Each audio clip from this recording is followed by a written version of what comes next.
सारे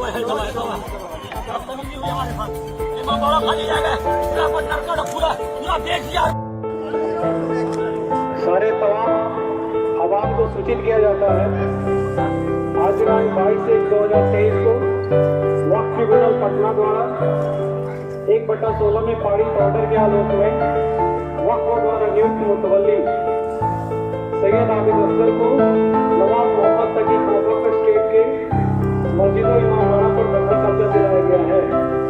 अब इसमें किसी प्रकार के गैर कानूनी तरह से हस्तक्षेप करना जो है गैर कानूनी माना जाएगा। शुक्रिया।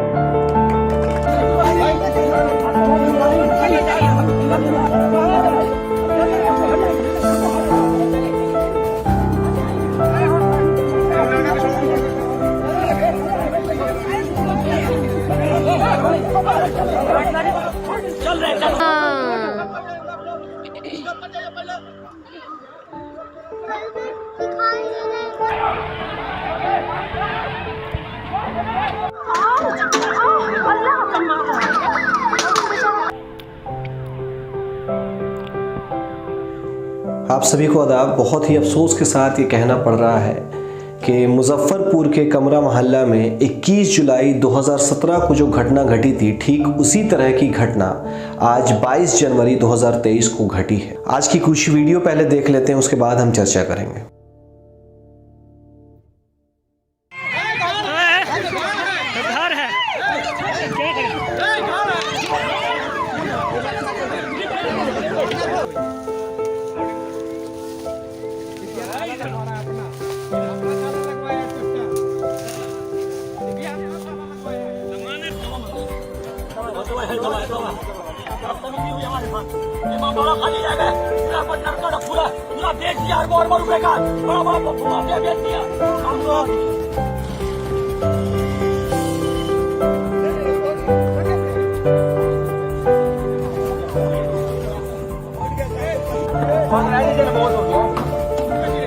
सरकारी चीज है, ठीक है, कानून के आगे कोई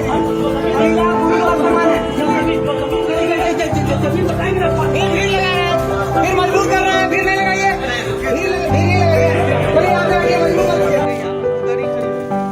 क्या बिहार वक्फ ट्रिब्यूनल के आदेश में था कि मस्जिद और इमाम बारगाह में ताला लगाया जाएगा? अगर नहीं था तो मस्जिद और इमाम बारगाह में ताला क्यों लगाया गया? क्या मस्जिद ताला लगाने की जगह है? क्या ये सोची समझी साजिश नहीं है? क्या ये कॉन्स्पिरेसी का हिस्सा नहीं है?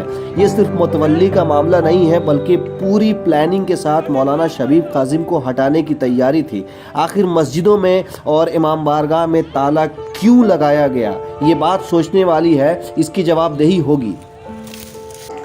तो दोस्तों, आप लोगों ने वीडियो देखा। वीडियो देख करके आपको 2017 की तो याद आ ही गई होगी कि किस तरीके से बेरहमी से मौलाना सैयद काजिम शबीब साहब को और कौम के कुछ लोगों को, औरतों को, बच्चों को, बेसहारों को, बुजुर्गों को मारा गया था। कई लोगों के सर फटे थे, लहूलुहान हुए थे, लोग हाथ टूटे थे, औरतों को खींचा गया था, खींच करके मारा गया था, बच्चों को मारा गया था। लोग कई दिनों तक जेल में बंद थे, कई दिनों के बाद जेल से वापस आए थे। ठीक उसी प्रकार की घटना फिर से घटी है। आज की घटना है, मौलाना शबीब काजिम साहब को अरेस्ट किया गया है, कुछ और लोग भी घायल हुए हैं, लेकिन FIR हुआ है या फिर पुलिस ने डिटेन किया, ये बाद में पता चलेगा। फिलहाल आगे की बात करते हैं कि आखिर आज हुआ क्या। बिहार वक्फ ट्रिब्यूनल के आदेश पर जिला प्रशासन मुजफ्फरपुर अतिक्रमण मुक्त कराने के लिए गई थी। ट्रिब्यूनल के आदेश में क्या था कि उस वक्फ का मुतवल्ली जो है तिब्बत आबिद असगर होंगे। अब जाहिर सी बात है कि अगर न्यायालय का आदेश है तो उसे मानना ही होगा। लेकिन क्या आपको लग रहा है कि सिर्फ ये मुतवल्ली का मामला है, मुतवल्ली बनने का मामला? क्योंकि मुतवल्ली अगर आपको कोर्ट ने बना दिया, बोर्ड ने बना दिया, तो वैसे भी आप मुतवल्ली बन चुके हैं। मामला ये था कि यहाँ मौलाना शबीब काजिम साहब को किस तरीके से हटाया जाए, मस्जिद से कैसे हटाया जाए, इमाम जुमा से किस तरीके से हटाया जाए, इमाम बारगाह से किस तरीके से हटाया जाए, ताकि हम लोग यहाँ फिर से नंगा नाच नाचे और वक्फ की प्रॉपर्टी को खत्म ही कर दें बेच करके। क्योंकि जिसको मुतवल्ली बनाया गया उस पर कई आरोप पहले से है। तिब्बी पर पहले से ही कई आरोप है कि वक्फ की जमीन को कई जगहों पर उन्होंने बेचा है और फिर से उसी को उस वक्फ एस्टेट का मुतवल्ली बना दिया गया है। जाहिर सी बात है, सबका मास्टरमाइंड कौन है? आरिफ रजा। और जाहिर सी बात, उसको सपोर्ट करने वाला कौन है? अफजल अब्बास। आगे बढ़ने से पहले मैं आपको एक बात बता दूं कि यजीद मर गया, लेकिन उसकी गंदी नस्ल अभी भी इस दौर में जिंदा है। जो जनाब फातिमा ज़हरा के आले औलाद का हक मार के खाएगा वो यजीद की नस्ल का ही हो सकता है और कहीं का नहीं हो सकता। जो वक्फ की प्रॉपर्टी को बेचेगा, वक्फ की प्रॉपर्टी को खुर्द-बुर्द करेगा, वो यजीद की नस्ल का है, इसमें कोई भी शक नहीं है। तो ये जो आज की घटना थी, इसका मास्टरमाइंड आरिफ रजा था और वहां के कुछ लोग थे। अब सवाल ये उठता है कि जो वक्फ को बचा रहा है उसके साथ ये ज्यादती, और वो जो वक्फ को बेच रहा है उसको मतवल्ली बनाया जा रहा है। 2017 में जो घटना घटी थी, प्री प्लान तरीके से आज भी उसकी तैयारी थी, लेकिन वो शायद नहीं हो पाया।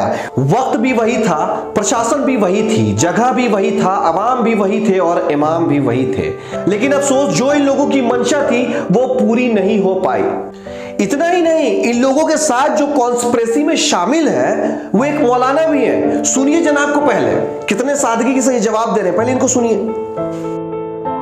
उच्च न्यायालय का आदेश जो 4-5 साल पहले हो चुका था, और ये ज़मीन और ये मस्जिद, इमामबाड़ा, तमाम तर वक्त की ज़मीनें जो काजिम शबीब ने कब्जा कर रखा था, उसको प्रशासन ने आज वो कोर्ट के आदेश का पालन किया है।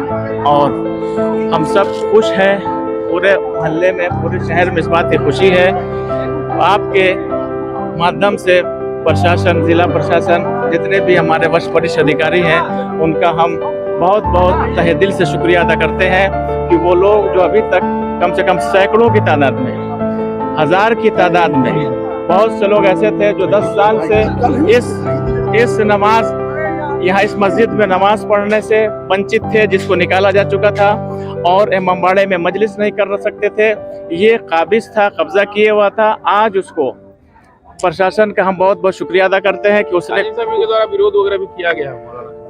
किसके तरफ से? मौलाना काजिम शबीब ने विरोध वगैरह भी किया है। काजिम शबीब को इसका कोई हक ही नहीं था कि वो विरोध करे। अगर काजिम शबीब ने विरोध किया, गोया उन्होंने कोर्ट का विरोध किया, आदेश का विरोध किया है। इसलिए ये चीज तिब्बी असगर आबिद की, जो वक्फ बोर्ड ने बहुत पहले लीगल जो खानदानी चीज है उसको मुतवल्ली बनाए हुए थे, इसलिए ये चीज जिसकी थी, आज प्रशासन का बहुत बहुत धन्यवाद उसके हवाले किया। कितना दिन से कब्जा था? ये तो कब्जा तकरीबन 10 साल से था और अवैध तरीके से। तो दोस्तों, आप लोगों ने फर्जी मौलाना को सुना कि किस तरीके से ये बयान दे रहा है। हालांकि ये मौलाना तो है नहीं, जाहिल तो एक नंबर का। उच्च न्यायालय का आदेश नहीं, हाईकोर्ट का नहीं है, ट्रिब्यूनल का आदेश है। खैर बहरहाल आगे आते हैं। 10 साल से वहां की आवाम नमाज नहीं पढ़ पा रही है, आजादारी नहीं कर पा रही है। मानने वाली बात है? हरगिज नहीं। इसको अपना पेट पालना है। अब चाहे मौलाना शबीब काजिम का एक एक खून बिक जाए, खून बह जाए, पूरी किडनी बिक जाए, उससे पैसा इसको आ जाए, लेकिन इसको पैसा कमाना है। इसकी कहानी बस इतना ही है, इसलिए इस पूरे कॉन्स्पिरेसी में ये भी शामिल है। अब मैं बात करता हूं आरिफ रजा की। मुजफ्फरपुर में एक वक्फ स्टेट का मुतवल्ली आरिफ रजा भी है। मतलब उस वक्फ स्टेट पर बड़ी बड़ी बिल्डिंग भी बनी हुई है, बड़ा शीशा, टाइल्स, मार्बल सब लगा हुआ है। आखिर वो किसने इजाजत दी? बहुत सारे वक्फ की प्रॉपर्टी बिक भी गई है, स्वयं आरिफ रजा ने बेचा है, कई कागजात मौजूद है। आखिर उस पर जांच क्यों नहीं हो रही है? अफजल अब्बास जिस प्रकार से नए नए बनकर के आए थे, मैं इमाम हुसैन की कसम खाता हूं, मौला अब्बास की कसम खाता हूं कि इन लोग अगर जेल नहीं गए तो मैं रिजाइन कर दूंगा। कहां चली गई बोली इनकी? अगर इनके अंदर कुव्वत है, इतनी औकात है, तो जांच बैठा करके दिखाए। ये नहीं करेंगे ना, रुपया जो कमा करके दे रहा है। और इस पूरे कॉन्स्पिरेसी में जो हवा देने का काम किए हैं वो अफजल अब्बास दिए हैं हवा। इनका भी अंत तय है। घमंड तो फिरौन का भी नहीं था, तो ये लोग किस खेत की मूली हैं? अफजल अब्बास को अगर इतना ही अतिक्रमण हटाने का शौक है तो 10 वक्फ स्टेट का मैं नाम देता हूं जो महंगी महंगी प्रॉपर्टी है पटना की। अगर औकात है, अगर कुव्वत है, तो हटा करके दिखाए। अरे पटना में कब्रिस्तान तो खाली हो नहीं रहे, ऑर्डर हुए 90 दिन हो गया, लेकिन जहां माल मुद्रा मिलता है, जहां खुन्नस निकालना होता है, वहां जरूर ये लोग भाई पहुंच जाते हैं। आइए ना, पटना के टिकिया टोली में किस प्रकार से अतिक्रमण है। मतलब अज़ाखाना कहां है, मस्जिद कहां है, सब खत्म ही हो गया है। खाली करवाइए ना करके, अगर हिम्मत है तो। अगर आपके अंदर इतनी कुव्वत है, वहां पहुंचे भी थे, FIR भी किए थे, आखिर हुआ क्या उसका? 3 साल होने को एक ईट रखे, एक ईट कहां रखाई है, एक नींव कहीं पड़ी है इनके साथ फोटो खिंचवाते हुए, इनके साथ थोबड़ा चमकाते हुए, इतना ही आ सकता है। आखिर इन लोग के अंदर इतनी हिम्मत कहां से आती है? हिम्मत सिर्फ एक चीज से इनको आती है, क्योंकि आवाम गूंगी बहरी हो चुकी है। आपको क्या लग रहा है कि मौलाना को इस तरीके से कोई पुलिस उठा करके ले जाएगी? इस तरीके से, और इसके जिम्मेदार हम होंगे। पहले वीडियो देखते हैं। ये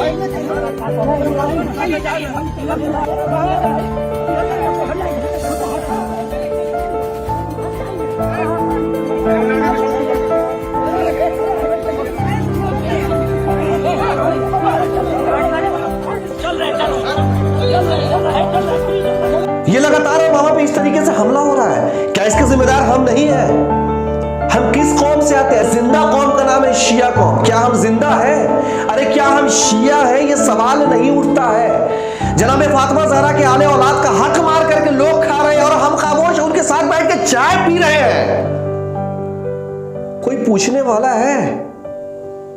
नहीं, कोई बोलने वाला नहीं है। लोग मेरे पीछे नहीं पड़े, गुंडे मवाली का फोन नहीं आया मेरे पास, पुलिस नहीं मेरे पीछे पड़ी, FIR के लिए नहीं भेजा गया।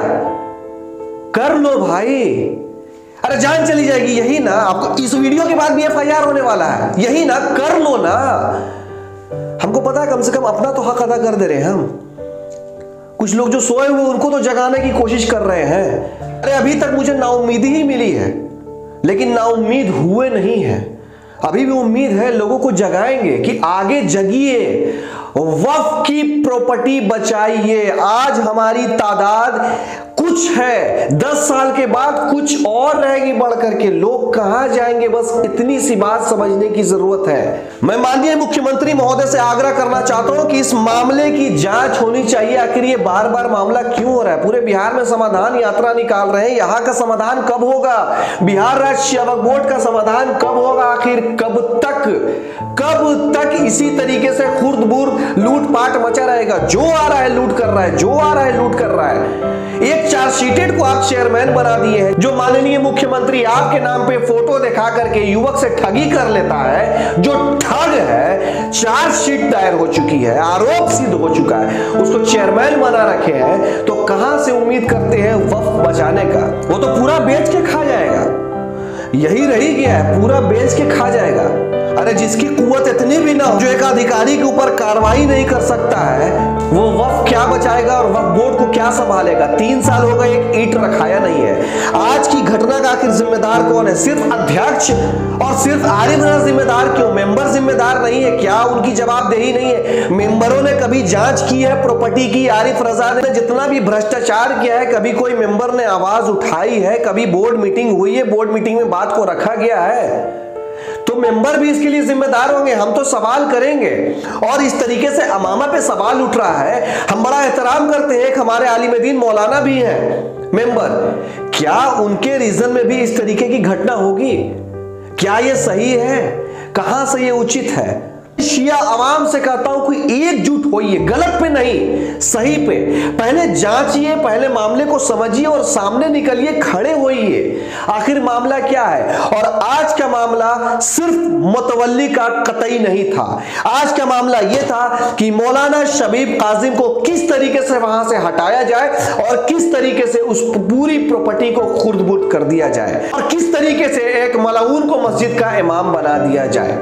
आज का बस काम इतना ही था। आज ये जो पूरी कॉन्स्पिरेसी थी, प्री प्लान तरीके से, आज का पूरा मामला बस इतना ही था। हम दुआ करते हैं कि मौलाना शबीब काजिम साहब जरूर लौट करके वापस आए और जिस तरीके से वक्फ बचाओ मुहिम चला रहे हैं उसमें लोग जुड़े, एकजुट हो और खड़े हो।